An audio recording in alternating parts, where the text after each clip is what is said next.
Okay, sekarang ni kita di tempat satu rumah Abang Ishak yang mengusahakan pil buah kulim. Ni pil dia ni. Nak buka tali lah. Abang Ishak dia masuk hospital, kita doa dia sihat. Ni pil dia buat pil jadi macam ni. Pada buah kulim. Khasiat dia untuk macam mana darah tinggi. Macam-macam lagi lah untuk dalaman badan ni. Buah kulim ni memang kenal.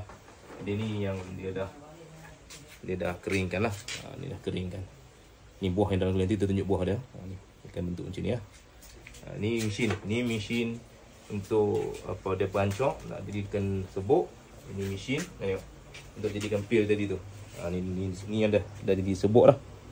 Ni sebuk. Jadi daripada buah kulim ni dan dihancurkan, kemudian jadilah apa sebuk dan dipilkan tadi tu. Kita tengok buah kulim tu yang asal dia ni. Ni buah kulim ni, kita tengok. Baunya menyengat. Menyengat macam menyengat pedas, macam jering kan.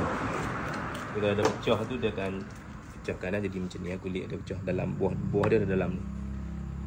Ni produk daripada buah kulim ni. Jadi kita tengok proses-proses ni produk buah kulim. Dia ada dia pil. Ni pil.